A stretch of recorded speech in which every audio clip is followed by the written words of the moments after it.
True. Nervous.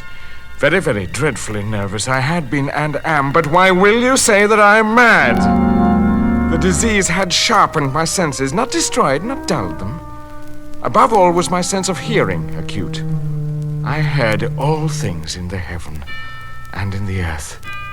I heard many things in hell. How then am I mad? Hearken, and observe how healthily, how calmly I can tell you the whole story. It is impossible to say how first the idea entered my brain, but once conceived, it haunted me day and night. Object there was none. Passion there was none. I loved the old man. He'd never wronged me. He'd never given me insult. For his gold, I had no desire. I think it was his eye. Yes, it was this. He had the eye of a vulture, a pale blue eye with a film over it. Whenever it fell upon me, my blood ran cold. And so, by degrees, very gradually, I made up my mind to take the life of the old man and thus rid myself of the eye forever. Now, this is the point. You fancy me mad. Madmen know nothing. But you should have seen me. You should have seen how wisely I proceeded, with what caution, with what foresight, with what dissimulation I went to work. I was never kinder to the old man than during the whole week before I killed him. And every night, about midnight, I turned the latch of his door and opened it. Oh, so gently. And then, when I had made an opening sufficient for my head, I put in a dark lantern, all closed, so that no light shone out. And then I thrust in my head. Oh, you would have laughed to see how cunningly I thrust it in. I moved it slowly. Very, very slowly, so that I might not disturb the old man's sleep. It took me an hour to place my whole head within the opening so far that I could see him as he lay upon his bed. Huh? Would a madman have been so wise as that? And then, when my head was well in the room, I undid the lantern cautiously. Oh, so cautiously. Cautiously, for the hinges creaked. I undid it just so much that a single thin ray fell upon the vulture eye. And this I did for 7 long nights, every night, just at midnight. But I found the eye always closed, and so it was impossible to do the work. For it was not the old man that vexed me, but his evil eye. And every morning, when the day broke, I went boldly into the chamber and spoke courageously to him, calling him by name in a hearty tone, and inquiring how he had passed the night. So you see, he would have been a very profound old man indeed to suspect that every night, just at 12, I looked in upon him while he slept. Upon the 8th night, I was more than usually cautious in opening the door. A watch's minute hand moves more quickly than did mine. Never before that night had I felt the extent of my powers, of my sagacity. I could scarcely contain my feelings of triumph, to think that there I was opening the door little by little, and he not even to dream of my secret deeds or thoughts. I fairly chuckled at the idea. And perhaps he heard me, for he moved on the bed suddenly, as if startled. Now you may think I drew back, but no. His room was as black as pitch with the thick darkness, for the shutters were close fastened through fear of robbers, and so I knew that he could not see the opening of the door, and I kept pushing it on, steadily, steadily. I had my head in and was about to open the lantern when my thumb slipped upon the tin fastening, and the old man sprang up in bed, crying out, "Who's there?" I kept quite still and said nothing. For a whole hour I did not move a muscle, and in the meantime I did not hear him lie down. He was still sitting up in the bed listening, just as I have done night after night, hearkening to the death watches in the wall. Presently I heard a slight groan, and I knew it was the groan of mortal terror.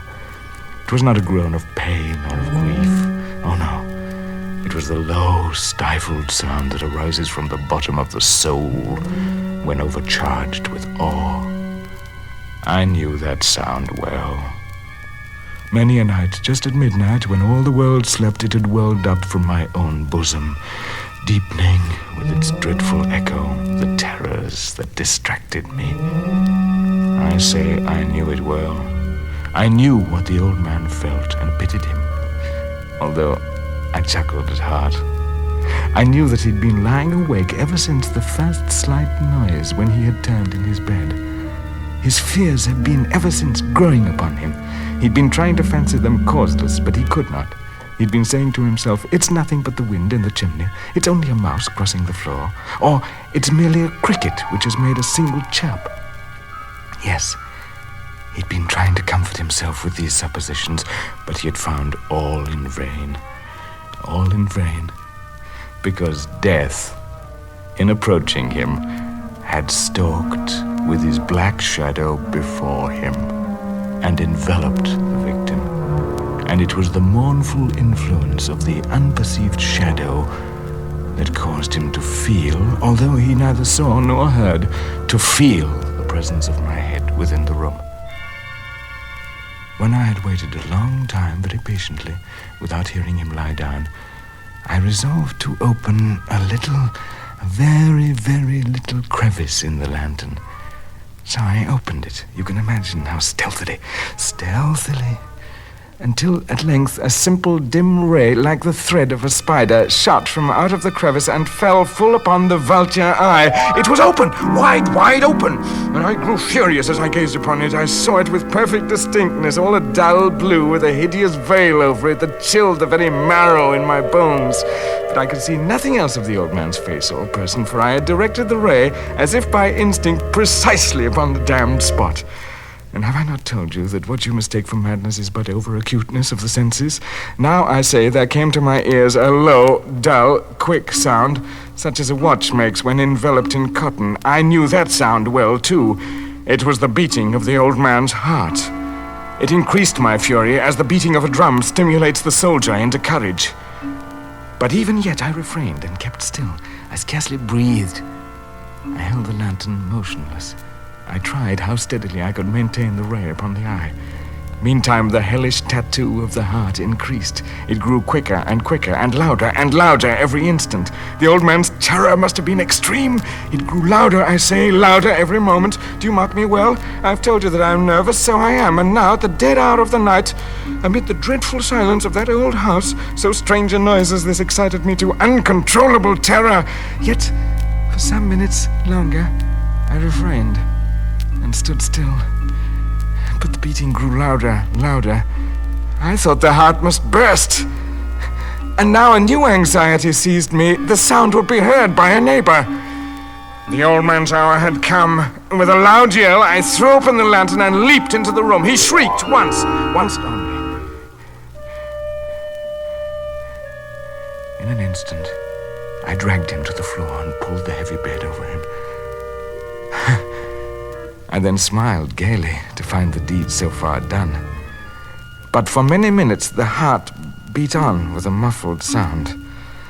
This, however, did not vex me. It would not be heard through the wall. At length it ceased. The old man was dead. I removed the bed and examined the corpse. Yes, he was stone dead. I placed my hand upon the heart and held it there for many minutes. There was no pulsation. He was stone dead. His eye would trouble me no more. If you still think me mad, you will think so no longer when I describe the wise precautions I took for the concealment of the body. The night waned, and I worked hastily, but in silence. First of all, I dismembered the corpse. I cut off the head, and the arms, and the legs. I then took up 3 planks from the flooring of the chamber and deposited all between the scantlings. I then replaced the board so cleverly, so cunningly, that no human eye, not even his, could have detected anything wrong. There was nothing to wash out, no stain of any kind, no blood spot whatever. I'd been too wary for that. A tub had caught all. When I had made an end of these labors, it was 4 o'clock, still dark as midnight. As the bell sounded the hour, there came a knocking at the street door. I went down to open it with a light heart, for what had I now to fear? There entered 3 men, who introduced themselves with perfect suavity as officers of the police. A shriek had been heard by a neighbor during the night. Suspicion of foul play had been aroused. Information had been lodged at the police office, and they, the officers, had been deputed to search the premises. I smiled. For what had I to fear? I bade the gentleman welcome. The shriek, I said, was my own in a dream. The old man, I mentioned, was absent in the country. I took my visitors all over the house. I bade them search well. I led them at length to his chamber. I showed them his treasures, secure, undisturbed. In the enthusiasm of my confidence, I brought chairs into the room and desired them here to rest from their fatigues, while I myself, in the wild audacity of my perfect triumph, placed my own seat upon the very spot beneath which reposed the corpse of the victim. The officers were satisfied. My manner had convinced them. I was singularly at ease. They sat, and while I answered cheerily, they chatted of familiar things. But ere long, I felt myself getting pale and wished them gone. My head ached, and I fancied a ringing in my ears. But still they sat and still chatted. The ringing became more distinct. It continued and became more distinct. I talked more freely to get rid of the feeling, but it continued and gained definiteness until at length I found that the noise was not within my ears. No doubt I now grew very pale, but I talked more fluently and with a heightened voice. Yet the sound increased, and what could I do? It was a low, dull, quick sound, much such a sound as a watch makes when enveloped in cotton.